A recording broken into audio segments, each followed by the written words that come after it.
Hello everyone. As I said, I want to do a short mod review. Just saying my thoughts about it, and yeah. Again, I'm gonna say this at the beginning and the end of the video. Tell me what you thought about the mods, and if there's any mods you want to see me on my next playthrough in like probably 2 months or something. Tell me about it. So yeah, I mean, I like the quirk expansion. I liked. There's also the Lamia quirk mods, and there's another quirk mod somewhere. Oh right, the set of surprises. These are all three are quirk mods, and I liked all of them. There's a lot more, like a lot less duplicates on the quirks, and I mean, the expansion with it made a few of the quirks less important. Like you had heroes with 5 negative quirks where there were like 3 where you said, okay, doesn't matter. Okay, don't combine this one with the Mumble or this one with the Vestal because it gets worse. And then you look at like, don't go to the, I don't know, to the courtyard and you're fine.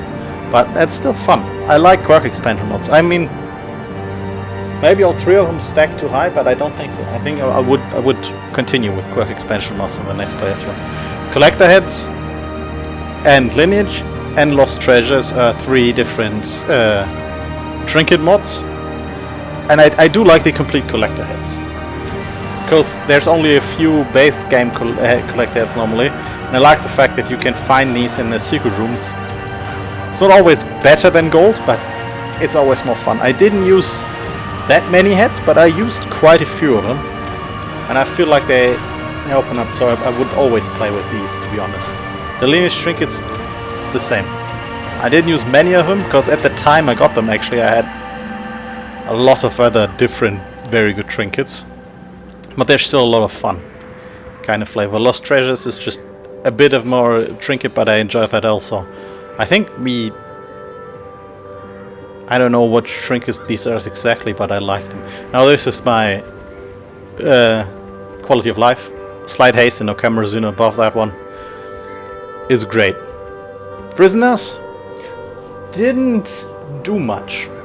It has, like in a secret room, as you can see, adds 30% chance, 33% chance of a secret room to be a prison cell with a hero to rescue. I like that, and it helps early on. And I think if you have as many classes as I have in a playthrough, that works out really nicely because you can get some classes you don't already have in there. Problem is, they're like the prisoners in the late game. They were always level 2. I don't know if it was just unlucky or if it's something like this. I would be more happy if like the prisoner level scales with your stagecoach level. So I could have like rescued level 4 or 5 prisoners in the very late game I was in. Maybe that's too powerful then. I don't know. Sunward Isles. This is like the first big one where I think I can understand if there's people who don't really like it, because it is a bit different than a normal Darkest Dungeon with the Eastern mythology, but I think it's very well done. There's like maybe a few too little enemies, but that's okay because I know for a fact there's already an expansion with mini bosses and more enemies and stuff, so I will use the Sunward Isles again. I like it.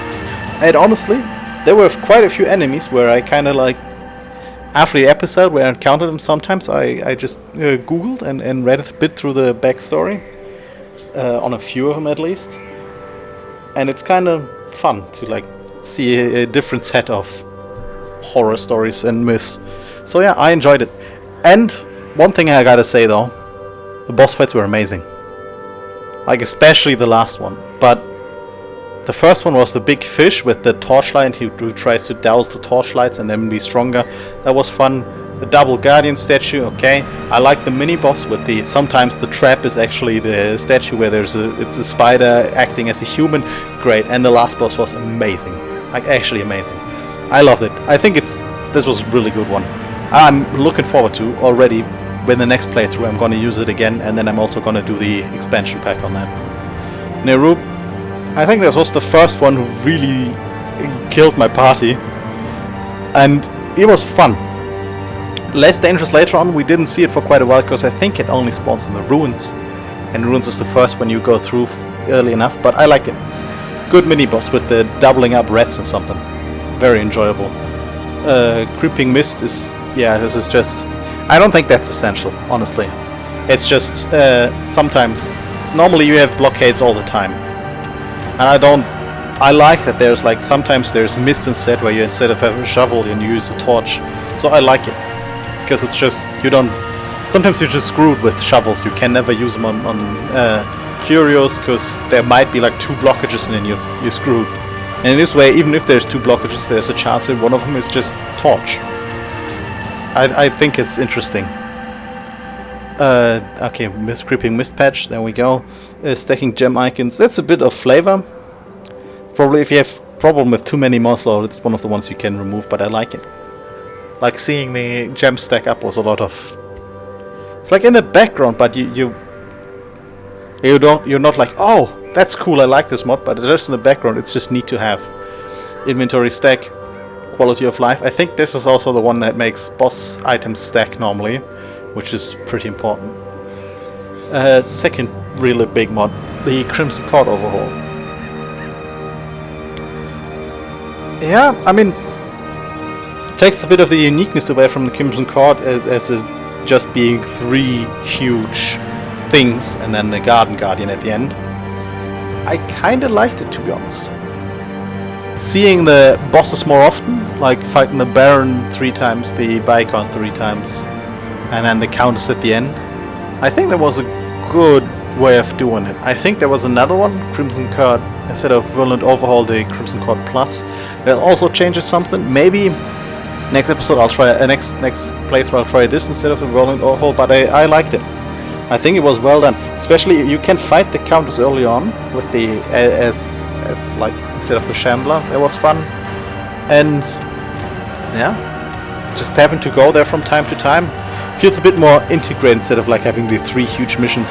And also, I realized when I played with the base Crimson Court, I tried to do huge sustain parties and just power through a mission the whole time, and that could get tired. Like sitting there in a 3 hour, I think the last playthrough I didn't have the Crimson Court mod yet, and I did one of them in one playthrough where I had to like separate in 3 1.5 hour episodes, but that's kinda, it gets exhausting, so I like that one. Journals, yeah, it doesn't always work I feel like, but most of the times just less journals to loot is fun. Scarlet Runes at the 3rd big mod is another one. I think with all the, generally with this mod pack, I liked all the mods I played with, like or most of them. And Scarlet Runes is another one I did enjoy. It takes a bit more, like, I felt like it was less intuitive than the other ones. The other ones are just basically, here is a dungeon, I test out the curios and stuff, and get to learn the enemies, and then fight some fun bosses. Scarlet Runes, because it's not a separate one, but in the ruins, felt like it overloaded the ruins a bit, and I couldn't quite distinguish. Basically, this is story quest, this is a setup quest for a boss fight in the Scarlet Runes. It kinda happened to me, and I wish there was like something in the mod that could have made it like, okay, now you do this mission, you unlock the first boss. You do normal runes mission, and sometimes out there's Scarlet Runes mission, you do the boss. Or if not, more integrated, because I felt like with the, honestly, even until the end, I didn't use the angel feathers and only got very little Scarlet quirks, probably because I didn't interact with it enough. But maybe that's, like, I kind of wish it was its own dungeon, like right next to the runes, a tiny little thing, like the Scarlet Runes or the courtyard, where you can click on and then you see which are the Scarlet Runes missions, which are normal runes missions, and then I felt like this was a bit, it felt less impactful, but I liked it. I liked the add-ons on the minions. I like the spells a lot. Very fun concept with the mastering the spells and then the experience. So a great mod. There's just a bit of quality of life I wish were there, but other than that, a lot of fun. Trinket rebalance, I think, worked out fine. In the end, like, we didn't use that many different trinkets simply because we had all the good ones at the end of our playthrough. But I liked it. Auto-saving journals, of course. Banshee. might be my favorite boss in total. It's great. I wiped a few parties, but that's because I was overconfident or greedy. I like mini bosses generally a lot, and I think this is the best one, so I would say yes, play with the Banshee whenever possible. I kind of forgot that this was there. Is this disabled? I never fought it. Maybe it gets overridden by something actually. Damn. Now I'm looking through the watch and what sees weapon? God damn it, I didn't fight it. No. Okay. I gotta check that, try to get that work in the next playthrough. I mean, generally, if there's, like I saw there's a few more interesting mini-boss mods I'd probably add. Because I like all of them I had. Speaking of mini-boss mods, Incandescent Whisperer, another great one. Felt very in tune with the Darkest Dungeon aesthetic. And the little story in front of it was actually a lot of fun and great. It's a bit sad that you only fight it once, but I guess it is a dangerous fight. And maybe afterwards you could find them in Ruins missions or something. It was great. It's a bit unfortunate in my playthrough. I took a while early on. I tried to get all the characters and level them up approximately equally. That's why I basically had to stall it for like 50 weeks because there was no way I want to beat it earlier. And then I guess I stalled it for a bit too long because I kind of crushed him at the end there. But it's a great thing. Great trinket at the end as well. But all around good mod. The enemy pack's great. Moonlit Dungeon. I'm in the Discord. If you're like playing, you should probably look for the Moonlit Dungeon Discord. Try to get an invite or something. It's great. There's many mods in there, and then this Runes enemies were fun. I think there's another enemy. No. There's some other enemy pack somewhere, and I'm gonna try to use more of them. Like the Monster Variety Project. Just more variety is fun, especially if you're playing like 160 weeks or something. Yeah. The boss reworks, I think they make the boss more interesting. And that's all I gotta say. I think I've been playing with the boss reworks for a long while. And yeah, I like it. Fallen Heroes I like as well. They were a bit, sometimes a bit, or extremely oppressive in the early game. But it's still a lot of fun and very scary. I guess it's probably the highest difficulty spike of all the additional enemy stuff I can, but I love it. Districts at the end, I actually used a few of them. They are basically low maintenance stuff. This didn't matter much for us, it's for the endless quest. I like the vanilla overhaul, except for the Abomination. I gotta admit. Like, maybe it's bias. I think it was too strong in the base game. In human form. Because in the past, without the overhaul, when I played Abomination, it was like you got the stun on all things, or you got the double blight for the middle lane, or you got the self-heal. Like a great dot crowd control character who could heal himself. And I mean, nerfing both the blight and the stun, making it a pull and a single target, was a bit too harsh of or maybe I just didn't feel too much like it because there were a few modded heroes that got the feeling of transformation characters a bit better in there. Other than that, I think it was great. There's like no hero no base class hero after the rework where I thought like, oh, that's way too powerful now. There's only one way to play it. I switched the abilities a bit more, so yeah, I like this. And I think this is one of the reasons why I know there's a mod that disables vanilla characters. So you play more with your modded classes, but because of this I think they almost feel like modded classes and I like it a lot. And it's just a fix. Okay, now we're coming to the meat, basic classes. And again, I think I liked almost all of them. Like Duchess, amazing. Great with the aesthetic and the transformation. I think I used her a bit too often with the riposte only. but a great character. I like the Twilight Knight. The melee stress fighter is kind of fun. Cataphracт is one of the more interesting healer characters, as is the Martyr. These are kind of like my one hero only rule. I need extra healers, but even without that hero, I would probably take these two. It's like the repost healing character and the first position healer. They're a lot of fun. Now the Librarian is perfect. Perfect little character as a support character. Sia is another one of these interesting heal classes. I still like it. Actually, I think I like her a lot. There's the interesting damage of the Touch of Death, but just the... You gotta play around with the stun normally. You do Hypnotize and then use your abilities normally, or get a stun resist trinket on there, so it's not too bad. But yeah, she is different from the other characters with the heal pull, especially. Stun pull. And the heal over time, that it's a bit of a occultist healing, only she's more viable as a full party healer. Because she can do very little, but she has the chances to do very high, and I like it. Exorcist was from all I've said so far, I think this is the least good, but it's still good.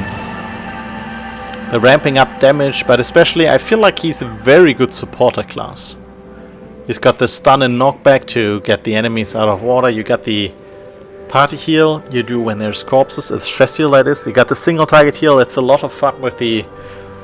What is it? It clears horror, removes mark and something else, which is kind of fun. So yeah, great support class. I'm not gonna say much about these because they're... I wouldn't play a dungeon without these. We didn't see as much as in my last Broaded playthrough, just because there was more mods here, but all Mervyn CEO classes. And I mean, there's also the Banshees also from him or something. He's great. Great modder. Take everything he makes. Mamwa is a fun aesthetic, and it's very well done because it fits into the Darkest Dungeon still, but has more of the voodoo influences. I think I also played her only one way as a backline damage dealer that can also do some stress heal support. But she's good. The Harlot, I think, was probably one of the classes where it took me the longest to get her to see where her strengths lie. But I like the backline riposter, the AoE or single target bleed abilities, and the extra turn is a lot of fun. Or you at the backline, you give someone else an extra turn, where then less effective, but in the end it's still pretty good. So yeah, I'm a bit sad that she has the one integration with the spider something mod or something, so she doesn't really have 7 different skills to choose from. But yeah, I actually kind of like her a lot. Gyukin, she's fun. But it feels like being like a backliner, you have to guard because she's pretty weak, and she gets stronger if she's guarded. But otherwise, yeah, I mean, she does more damage. She does quite a lot of damage, but whenever she does an attack, her damage goes down. That's like interesting concepts, but she stands out the least from all the backline range damage dealers, I feel like. Still a great class, but... And I like the concept of having the experimental instrument that's also like a crossbow thingy. Yeah, I think it stands the least out. Succubus I had a lot of fun with the ramping up of the damage. I think this is one of the stronger classes in general. Like I had ways where like got her damage ramped up to 200% or something, and then she just wrecks the enemy. But I like it, and I like that the fact that yeah, if she transforms, she gets amazing damage abilities, but you basically have to heal every turn because she's draining HP from your team. Great. Growth 10 as a good healer, pretty weak survivability, but great healing abilities. I liked her a lot. Butcherbird, And it's from the same maker as Broftan and a few other characters. I think I have a few of his classes as well. Yeah. Big AoE bleeds. I'm not that familiar with like the archetype. I mean, you can see what it's going for, but the aesthetic fits a lot. I think that counts a lot for me for the classes if the aesthetics fit. Like in the werewolf, I'm surprised this. I mean, this is kind of like Abomination play with you transform the character and she gets a lot better when transformed. I like the fact that with the werewolf you can't choose when to transform. She's good in all positions, but sometimes you like transform and then it doesn't work anymore. So yeah, I think until now I would probably use all of these classes again.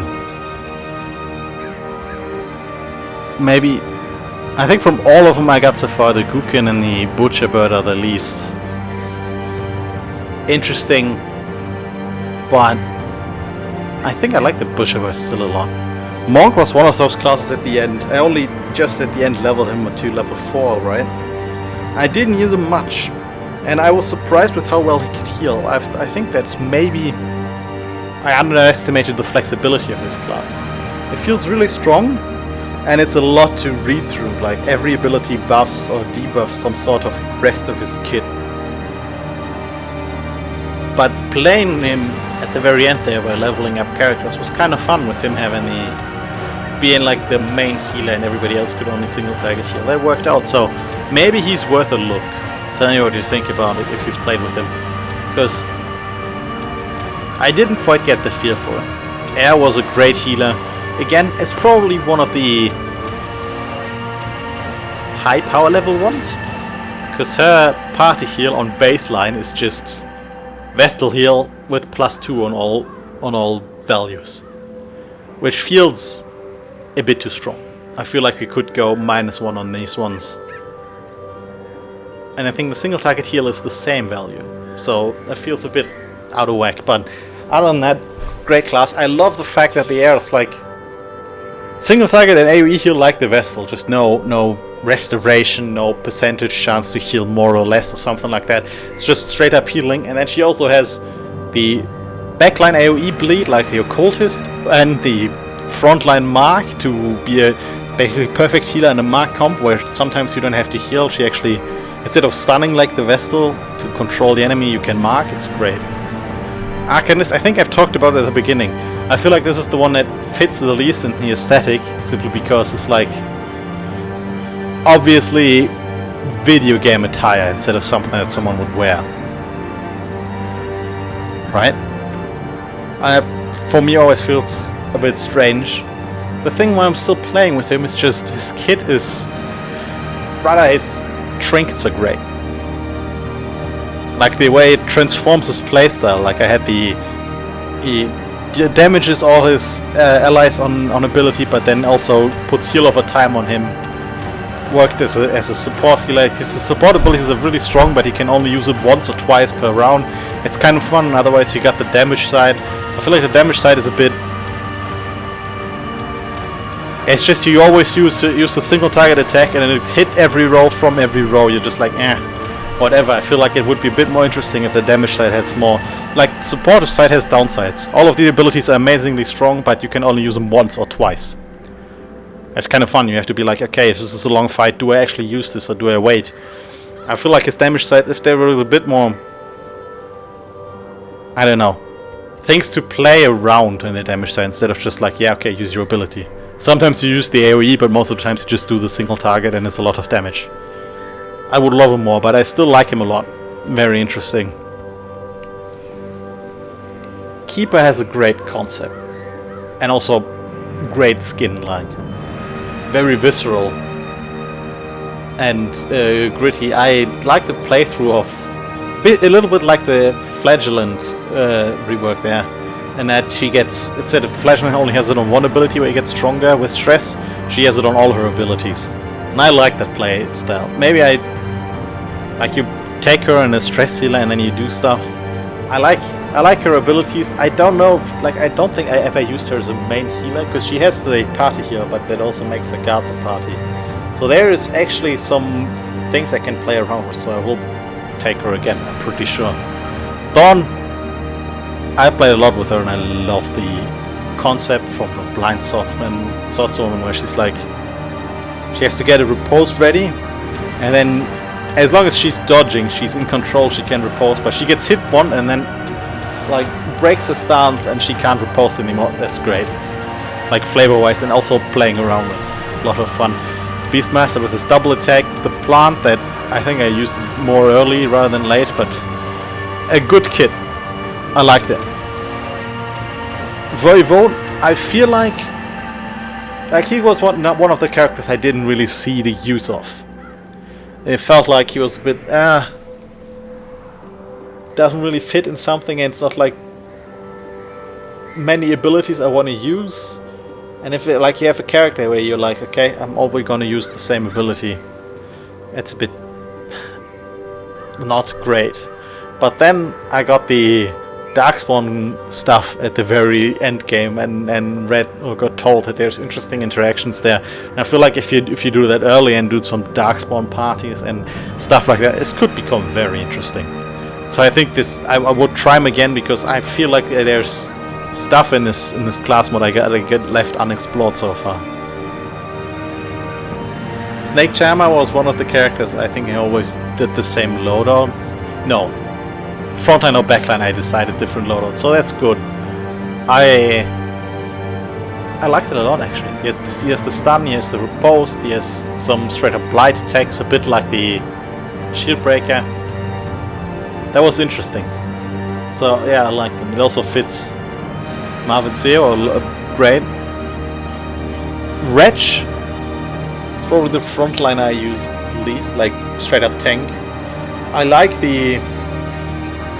whenever he gets damaged, he gets blighted for a bit, and then you have to transform his blight onto someone else.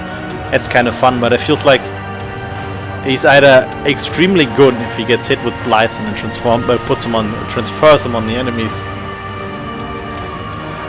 or he's not doing that much. Maybe I used him too little because there's other tanks I'd use more, but I mean, he's still fun. He was still fun to play with, let's be real.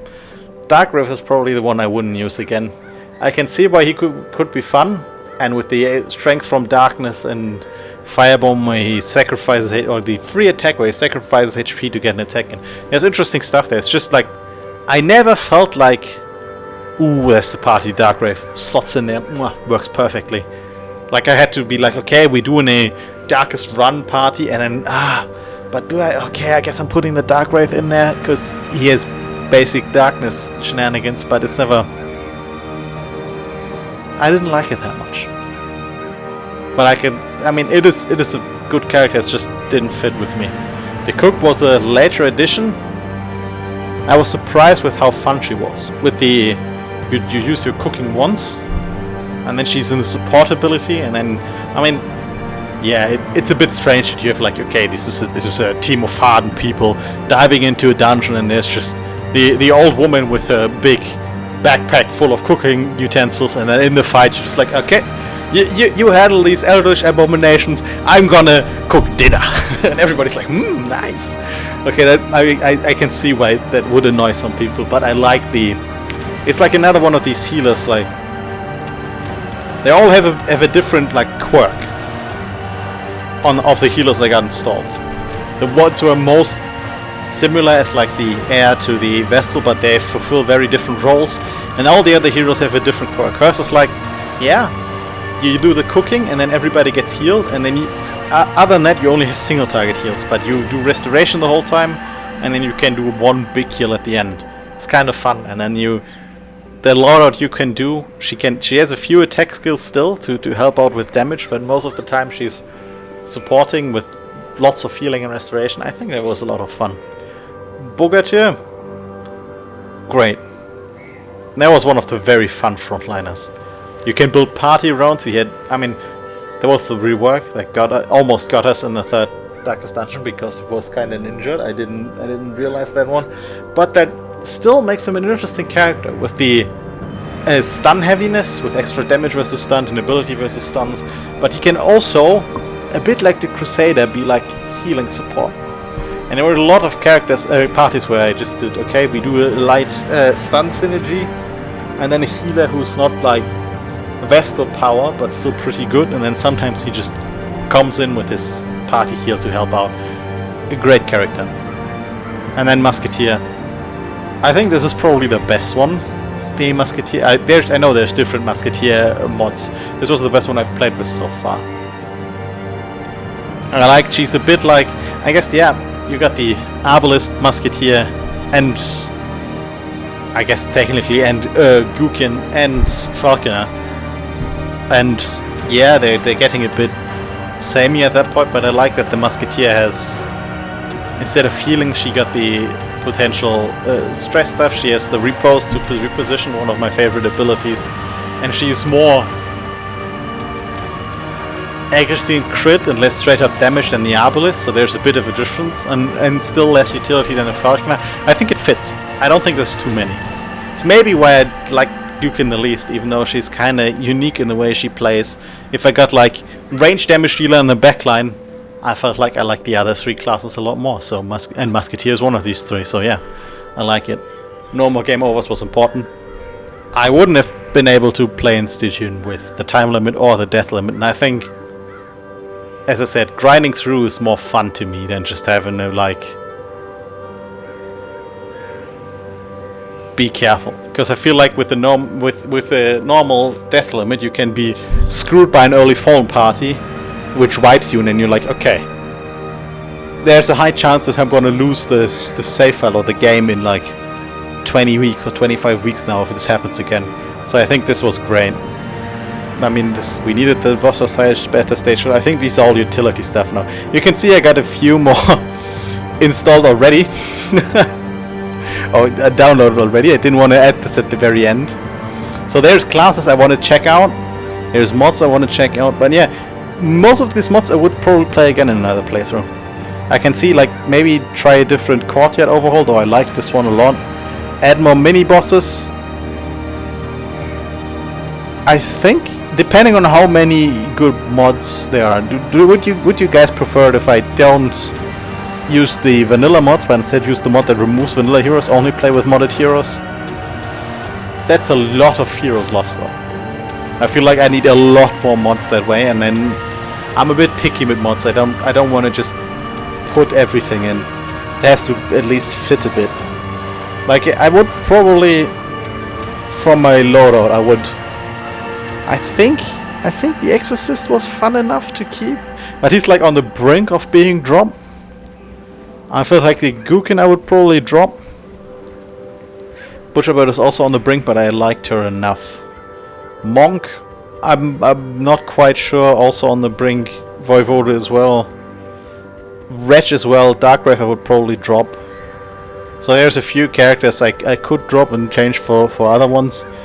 None of these mods were like, oh, it's actually kind of quite bad, but I liked all of them. But there's like a few I would say, okay, I can drop them and try out different ones in the next episode. But yeah, I was rambling around for like half an hour now.